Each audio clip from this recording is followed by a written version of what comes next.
Bienvenidos al Centro de Emprendimiento de la Universidad Continental. En esta oportunidad vamos a desarrollar un reforzamiento para redactar el plan de iniciativa empresarial para todos los estudiantes que se han matriculado en este curso y requieren una guía para poder optimizar su aprendizaje y el resultado propiamente del curso. Mi nombre es José Antonio Álvarez Guamán y vamos a desarrollar esta primera parte de una guía para poder mejorar la redacción de un plan de iniciativa empresarial. La pregunta que muchos estudiantes siempre se hacen es si es posible, si es fácil sacar 20 en el curso de iniciativa empresarial. Cabe resaltar que el curso de iniciativa empresarial es un curso gestionado por el Centro de Emprendimiento de la Universidad Continental. En tal sentido, el Centro de Emprendimiento se preocupa por mejorar los procesos de aprendizaje de sus estudiantes. Razón por la cual se está realizando este material, que va a servir como una guía para todos aquellos que se han matriculado en el curso de iniciativa empresarial y puedan tener la posibilidad de sacar 20. Sacar 20 en el curso de iniciativa empresarial sí es posible y sí es fácil si te lo propones. En primer lugar, vamos a tener en cuenta que el curso de iniciativa empresarial, cuando ya empieza a trabajar la formulación del plan de iniciativa empresarial, tiene 5 capítulos. Sin embargo, antes de los 5 capítulos también tenemos elementos preliminares. En este caso podemos notar que está considerado en estos aspectos preliminares como la carátula, datos de los integrantes de equipo, las cartas de compromiso y también el índice, como el resumen ejecutivo. Posteriormente a estos aspectos preliminares vamos a tener también los capítulos propiamente del plan de iniciativa empresarial. Así que vamos a ir explicando poco a poco, uno a uno, a detalle, para que ustedes puedan tener claro de qué se trata esta primera parte del plan de iniciativa empresarial. Vamos a llegar a explicar hasta el capítulo 2, que es el estudio de mercado, dejando para una segunda versión o oportunidad el capítulo 3, 4 y 5. En los aspectos preliminares hay que considerar los siguientes elementos. En primer lugar tenemos la carátula. En la carátula, pues, tiene que ir sí o sí el título del plan de iniciativa empresarial correctamente estructurado. Recordemos que un título del plan de iniciativa empresarial tiene 4 elementos. Viene a ser identificar el sector, identificar el producto, identificar el mercado y finalmente el lugar donde vamos a desarrollar el emprendimiento. Obviamente, en la carátula también hay que considerar el nombre del año, el logotipo de la universidad, el nombre del curso, el nombre del docente, la sección y el año. En la carátula no debemos considerar los datos de los integrantes de equipo, dado de que para la siguiente hoja va a haber una parte exclusiva en la que se tiene que registrar a los integrantes del equipo de trabajo y sus datos. Esta segunda hoja debe considerar datos muy importantes del estudiante, como carrera profesional, aparte de los apellidos y nombres, la carrera, el código, el mail, el celular y también su dirección domiciliaria. Dado de que es un proyecto que posteriormente puede servir como base de otras investigaciones o también como, de repente, oportunidad de negocio para inversionistas futuros, entonces nos facilitaría la forma en cómo los podemos contactar. También tenemos las cartas de compromiso, que son formatos que el Centro de Emprendimiento, a través de cada docente que enseña el curso de iniciativa empresarial, dispone, entrega a los estudiantes. Solamente los estudiantes descargan el formato, lo llenan adecuadamente y una vez firmada la adjuntan al documento. ¿Esto por qué se hace? Esto se hace con el fin de evitar conflictos posteriores del equipo de trabajo o minimizar el riesgo de que el equipo se desintegre. Posteriormente tenemos el resumen ejecutivo, tanto en el idioma en español como en inglés, básicamente. en la que se debe redactar al finalizar o a la conclusión total del plan de iniciativa empresarial. En una primera intención no se presenta, pero en la presentación final del documento sí debe considerarse, que básicamente es un resumen de cada capítulo, los aspectos más resaltantes. Para finalizar esta parte introductoria, tenemos al índice en el que hay que ir estructurándolo de acuerdo a cómo se va avanzando. Debe contemplar, obviamente, los títulos, subtítulos con numeración de página adecuadamente. Tengamos en cuenta que en todos los aspectos del llenado del plan de iniciativa empresarial hay que tener una buena ortografía. Podemos tener un buen proyecto, pero por la ortografía muchas veces se resta la calidad del documento. Bien, ahora vamos a entrar a detallar los primeros capítulos del plan de iniciativa empresarial que se va a ver en esta sesión.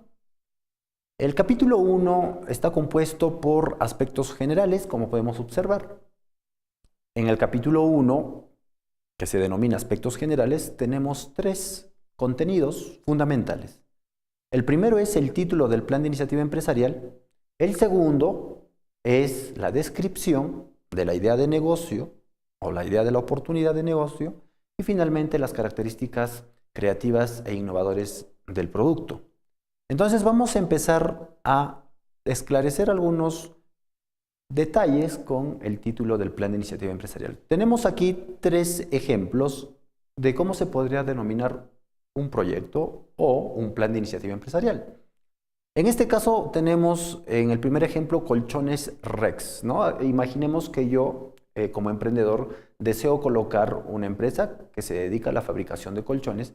En este caso pongo como título de mi proyecto colchones Rex. Entonces podemos notar que está tachado, es incorrecto, dado de que para formular un título del plan de iniciativa empresarial tenemos que considerar 4 elementos mínimos. Primero es el sector, como podemos observar en la parte inferior de la lámina. Luego es el producto, posteriormente datos del mercado y finalmente el lugar. Estos 4 componentes nos da un buen título de un plan de iniciativa empresarial.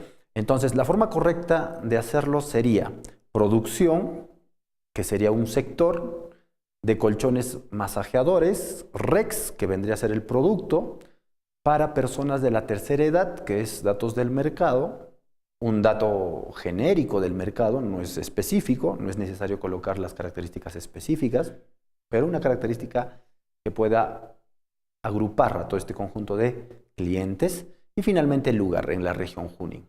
¿Ok? Entonces recordemos que el título está compuesto por 4 elementos, que es el sector, producto, datos del mercado y el lugar donde se iniciará el emprendimiento. Posteriormente tenemos la descripción de la idea de negocio.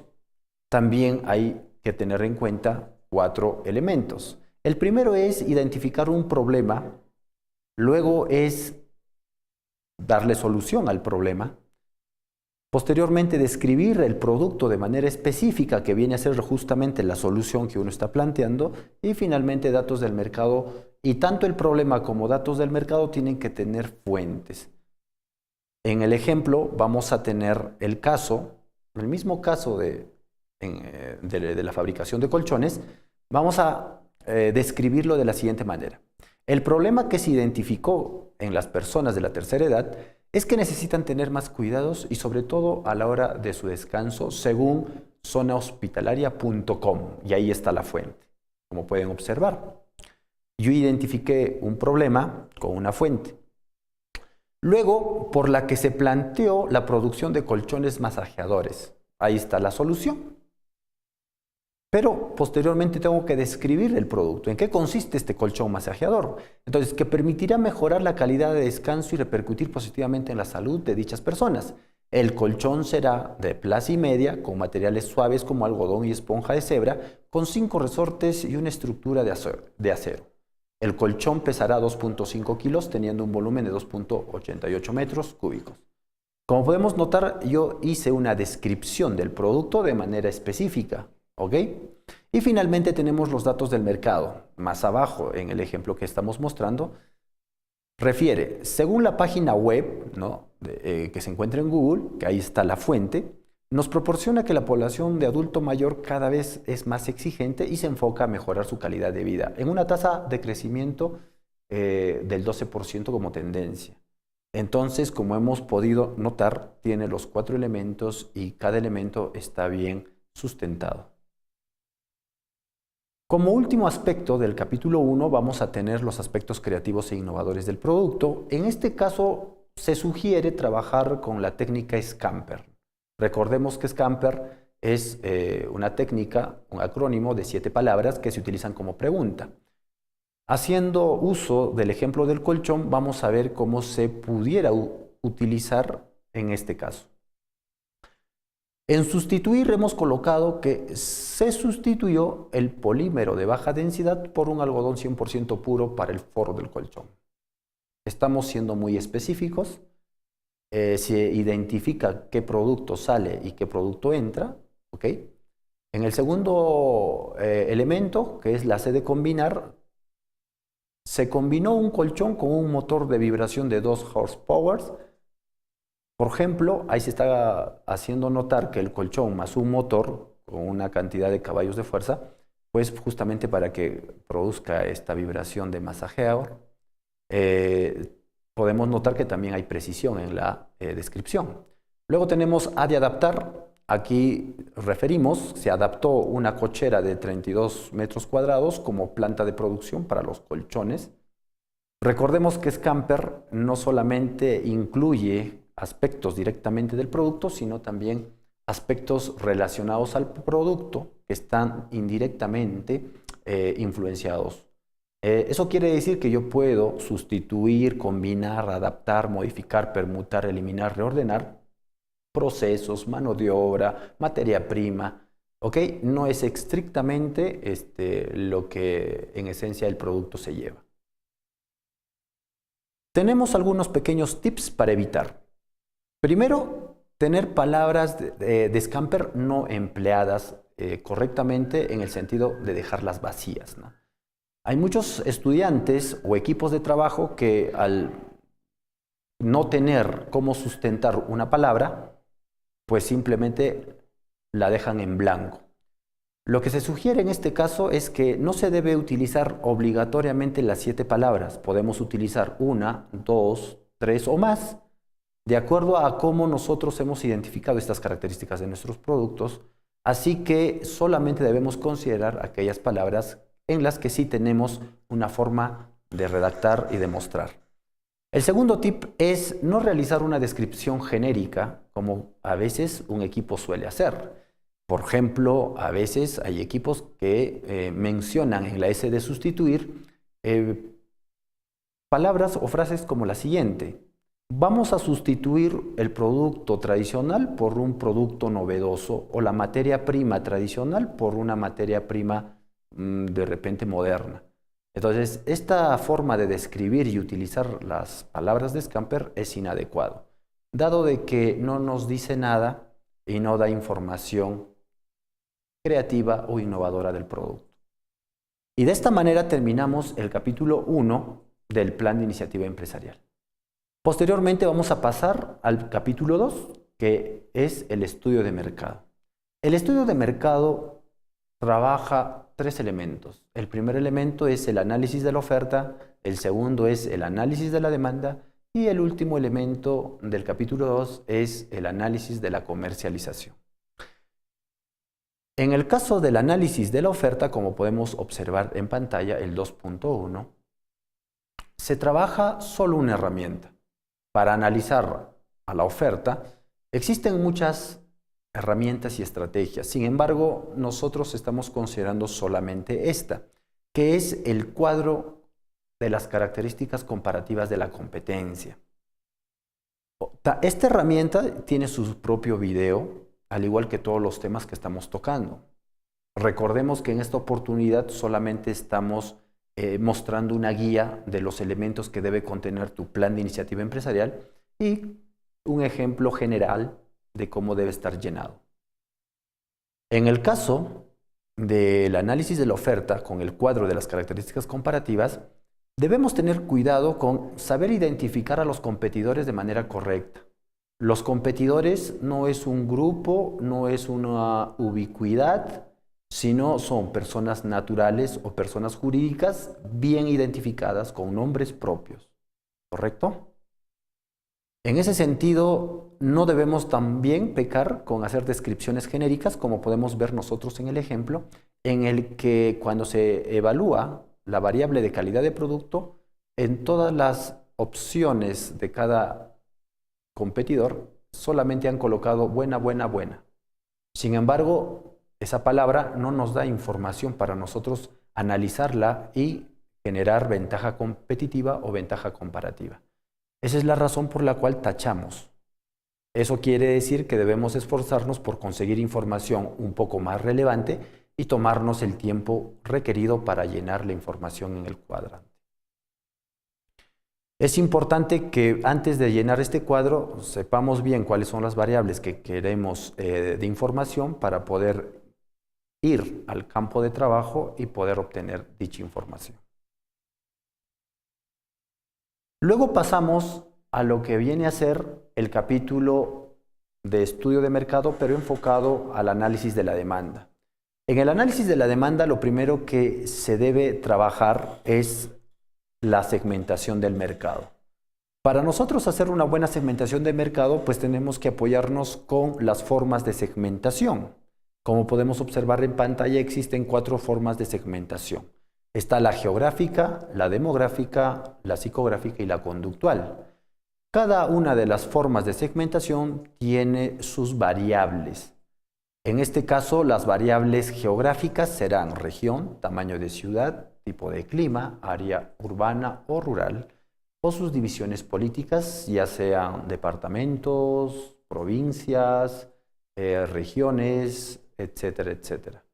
En lo que se refiere a segmentación demográfica, las variables son edad, ingresos, género, ciclo de vida, composición familiar, ocupación, profesión, etcétera. En aspectos psicográficos tenemos la personalidad, el estilo de vida, la clase social, de repente el carácter o los componentes psicológicos. Y finalmente llegamos a la forma de segmentar conductual, en la que podemos tener variables como los beneficios que se espera al comprar un producto, la cantidad de compra, los hábitos de consumo de los clientes y usuarios. Algunos tips para evitar. No hacer una segmentación genérica. Quiere decir que no puedo solamente decir o colocar o considerar de manera geográfica y demográfica. Normalmente utilizar solo la segmentación demográfica y geográfica muchas veces es una segmentación genérica, dado de que la segmentación, recordemos, que viene a ser la homogenización de las características de un mercado. Significa cuanto más variables enfocados a la necesidad de mi producto, pues va a estar mucho mejor.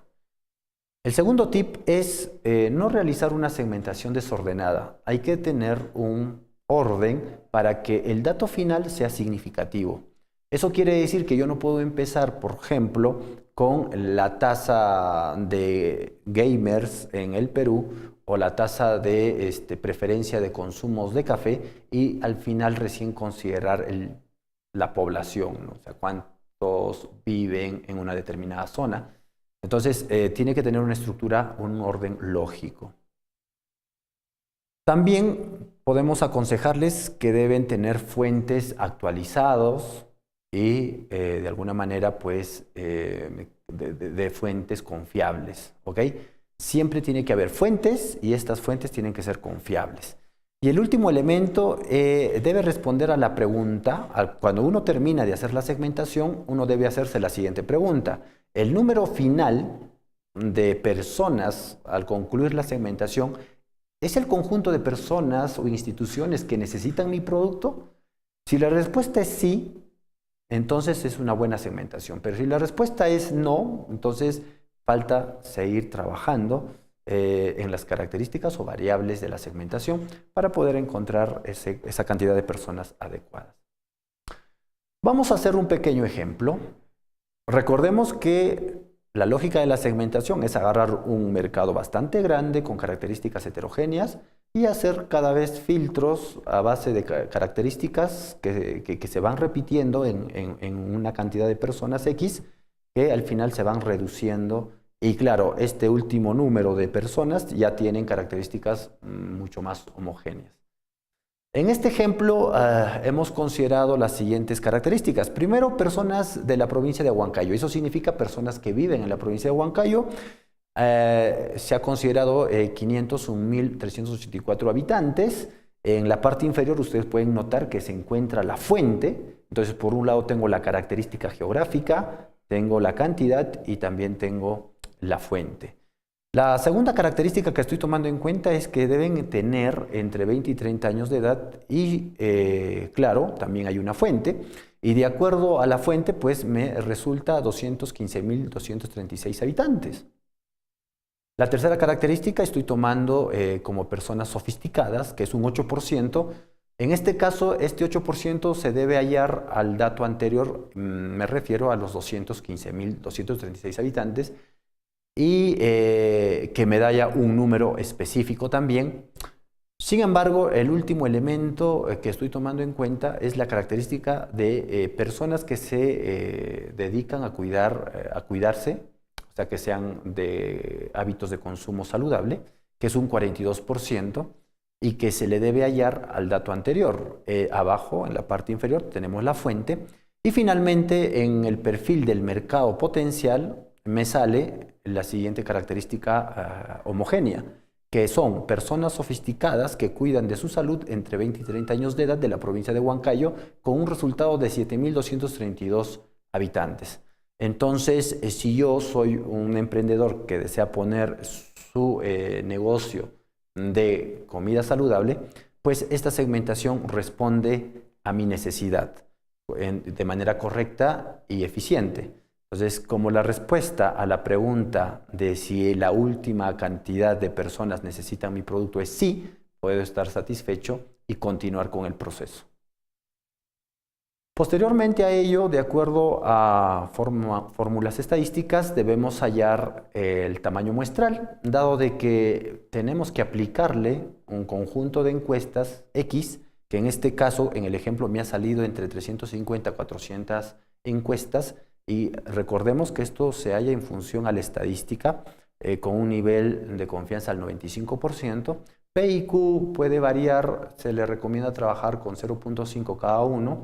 Sin embargo, también dependerá del contexto para poder hallar la cantidad del tamaño muestral. Sin embargo, les recomiendo la fórmula que tienen en pantalla y con los valores ya mencionados.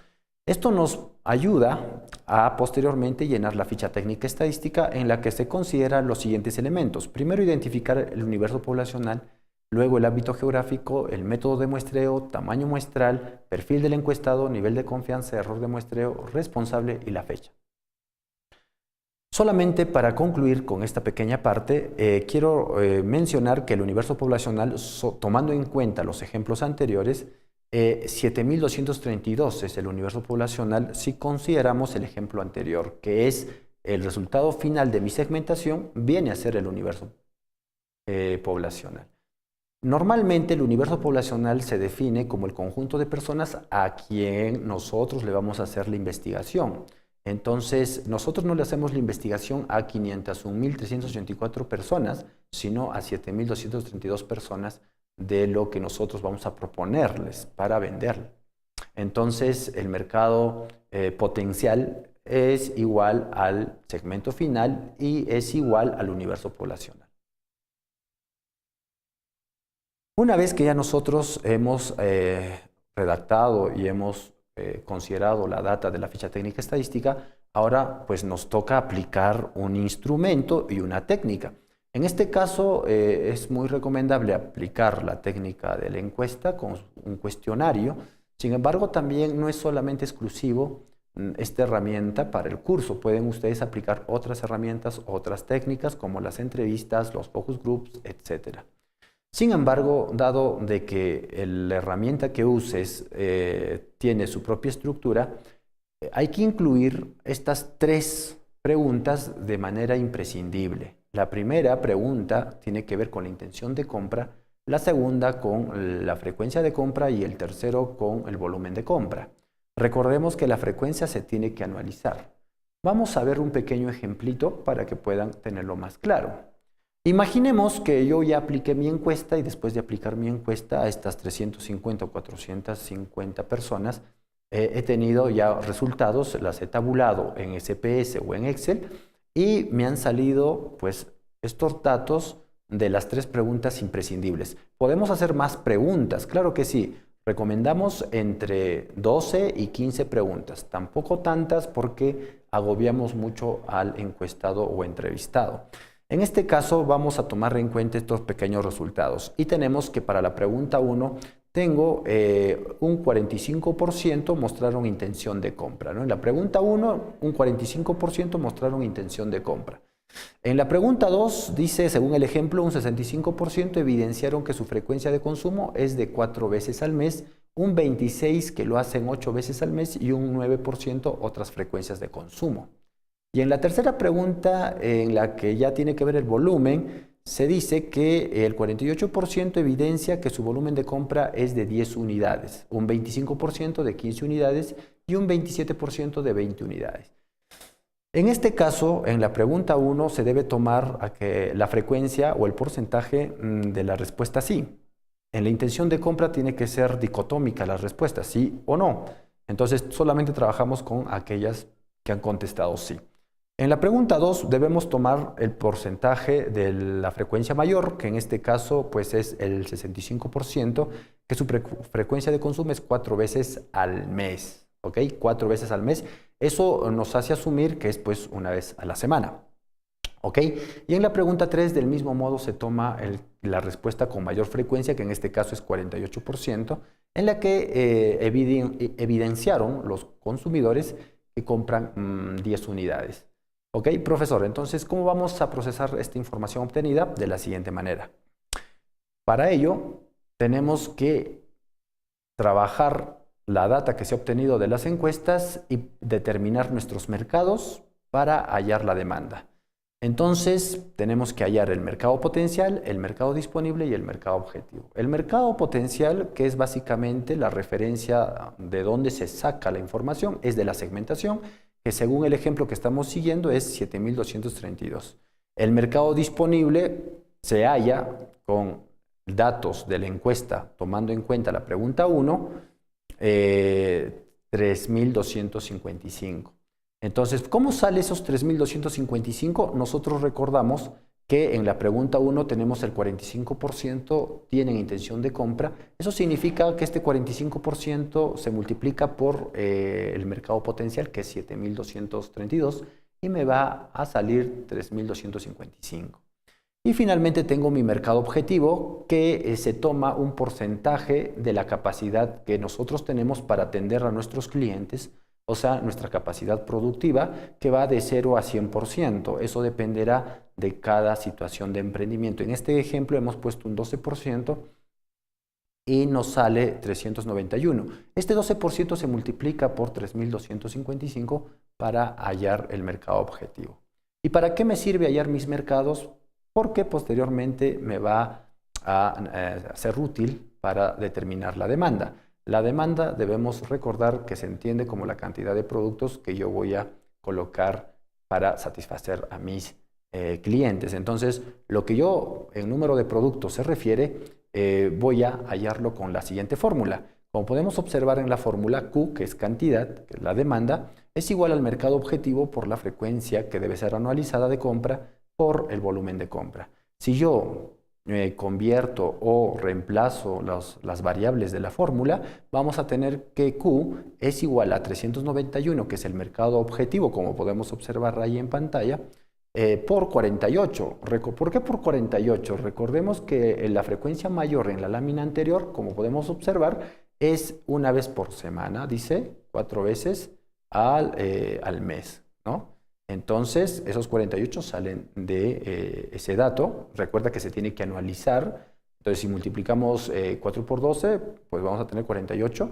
Y finalmente por 10. ¿Por qué por 10? Porque nosotros, como podemos observar en la lámina, en la pregunta 3, el 48% evidenciaron 10 unidades. La multiplicación de todos ellos me va a salir 187.680 productos, que es la cantidad que yo debo fabricar en un determinado año, ¿no? Para poder satisfacer la necesidad que yo mismo estoy aceptando y asumir del mercado. Una vez que ya nosotros hemos trabajado nuestra demanda, hemos hallado nuestros mercados y sabemos cuánto vamos a fabricar el primer año, ahora nos toca hacer la proyección para ver más o menos cómo nos va a ir en los próximos 5 años con el negocio que estamos pensando poner. En este caso vamos a utilizar el método lineal que básicamente toma una tasa de crecimiento, ya sea poblacional o institucional, dependerá quién es tu segmento de clientes para que puedas hallar esta tasa.